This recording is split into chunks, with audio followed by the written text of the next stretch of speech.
Berjumpa kembali dengan saya Mina Chandra dalam acara Taiwan Dewasa ini akan membahas informasi seputar Taiwan. Semoga saja sajian informasi hari ini juga bisa menarik perhatian teman-teman serta menambah wawasan bagi kita semua. Topik yang akan Amina angkat kali ini berkaitan dengan penanganan sampah atau limbah. Dan mengenai limbah yang dihasilkan manusia, mungkin bisa dikatakan manusia adalah makhluk di muka bumi ini penghasil sampah terbesar. Amina yakin teman-teman juga setuju ya. Manusia yang terus menciptakan, memproduksi, menghasilkan barang-barang atau benda-benda atau hal-hal yang lebih bermanfaat. Tetapi ada hal samping yang juga dihasilkan, yakni berupa limbah atau sampah. Semakin banyak sampah yang dihasilkan tentunya akan mengotori lingkungan hidup kita. Tidak hanya mengotori, bahkan juga ada yang berbahaya, mungkin terkontaminasi, beracun atau sulit didaur ulang atau diolah sehingga juga bisa membahayakan kesehatan manusia. Nah, dalam hal limbah atau sampah, di mana Taiwan sendiri yang juga terus berupaya menangani dengan baik agar lingkungan yang tetap terjaga. Misalkan saja, mungkin teman-teman pernah melihat sampah di Taiwan untuk unit kecilnya saja, contohnya keluarga atau rumah tangga. Sampah tersebut ketika akan dibuang ke tempat umum tidak boleh menyentuh lantai. Dalam tanda kutip artinya tidak boleh ditinggal dan harus menunggu hingga mobil pengangkut sampah tiba baru dibuang pada tempatnya. Dan kemudian juga ada penyortiran atau sampah-sampah dari unit terkecil dari setiap keluarga atau rumah tangga juga perlu dipilah-pilah agar memudahkan bagi petugas kebersihan untuk menangani sampah yang sudah masuk ke tempat mereka. Teman-teman, kita sudah tahu dan bukan rahasia umum setiap orang tidak suka dengan sampah. Dan apalagi sampah-sampah yang bukan hanya kotor tetapi terkontaminasi atau beracun yang bisa membahayakan nyawa kita. Nah, oleh karena itu dalam setiap penanganan limbah-limbah sampah ada cara-cara tertentu atau aturan tertentu yang harus dipatuhi. Baik itu untuk unit terkecil rumah tangga atau juga instansi-instansi, mungkin adalah perusahaan, pabrik, bahkan juga klinik perawatan atau rumah sakit. Nah, hari ini Amina akan mengangkat topik berkaitan dengan sampah yang mungkin tergolong cukup berbahaya dan membutuhkan penyimpanan atau pengelolaan secara khusus. Dan ini juga merupakan tantangan tersendiri bagi penyedia layanan kesehatan, yakni limbah medis.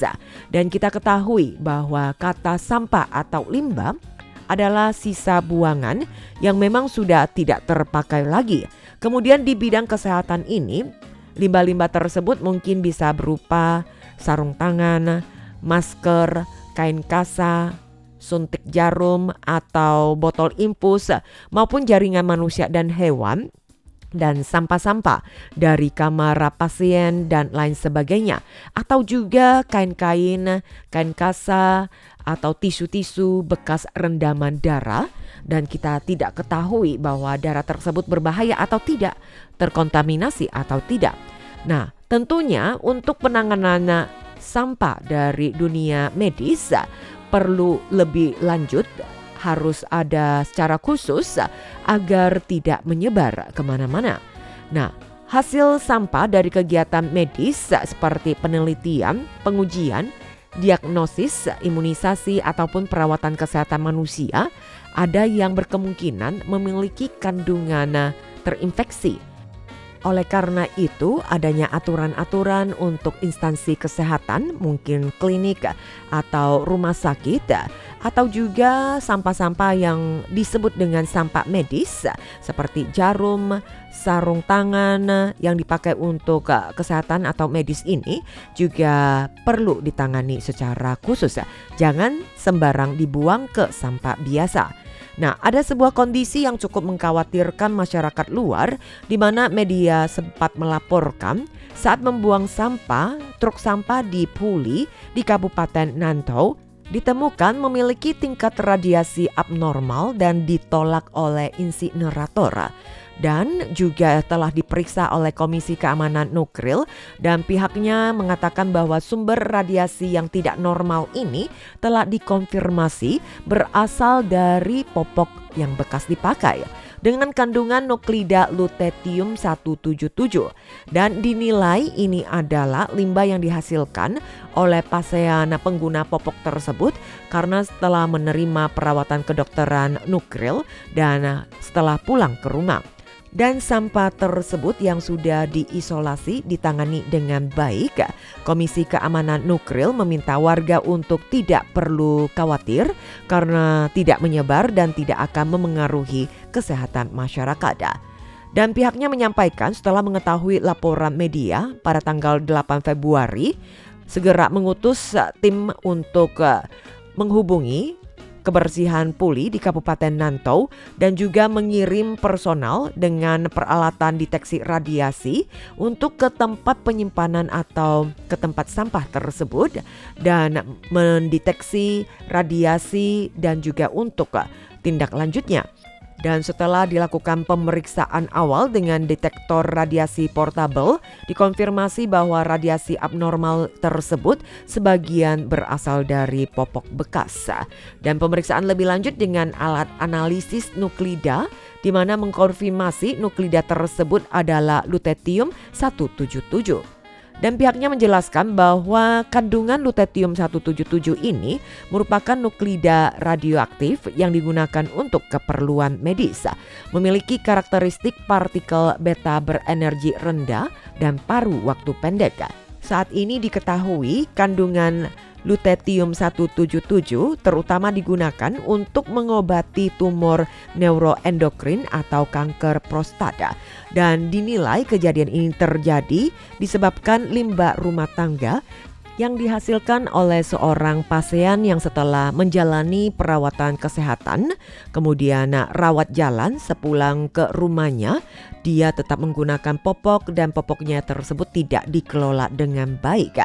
Pihak Komisi Keamanan Nuklir juga menyampaikan tim kebersihan puli yang juga sudah mengisolasi dan menyimpan popok tersebut kemudian dibawa ke insinerator untuk diproses setelah radiasi tersebut sudah berada di tingkat yang rendah.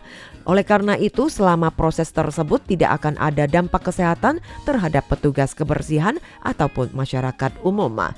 Komisi Keamanan Nuklir yang juga menekankan bahwa pihaknya telah meminta kepada rumah sakit atau instansi kesehatan untuk merujuk pada metode pengawasan pasien yang berawat jalan atau ketika mereka yang sudah menjalani penanganan medis tertentu, misalkan menerima obat-obat yang berkaitan dengan nuklir, ini juga harus diperhatikan lebih seksama. Artinya setelah mereka keluar dari rumah sakit menjalani rawat berjalan juga harus memiliki pengetahuan bagaimana cara mengelola limbah sampah tersebut. Pasien hanya boleh pulang ke rumah setelah memenuhi peraturan keselamatan radiasi yang terkait untuk menjamin keselamatan radiasi keluarga maupun masyarakat sekitarnya. Dan di kedepannya pihaknya juga akan terus memperkuat sosialisasi keamanan radiasi di rumah sakit, meminta institusi medis untuk meningkatkan edukasi perlindungan radiasi bagi pasien selama periode ataupun setelah perawatan hingga pulang ke rumah. Mengingatkan pasien untuk mengelola limbah medis tersebut dengan baik guna menghindari keadaan yang berbahaya atau kondisi serupa akan terulang kembali ya. Ya teman pendengar, inilah yang harus diperhatikan masyarakat maupun juga pemerintah. Karena minimnya pengetahuan masyarakat umum terkait penanganan limbah medis. Berharap dengan adanya sosialisasi yang lebih aktif dan intensif, dengan demikian kesehatan bersama tetap dapat terjaga. Demikian teman pendengar informasi yang Amina bagikan dalam acara Taiwan Dewasa ini, semoga bermanfaat.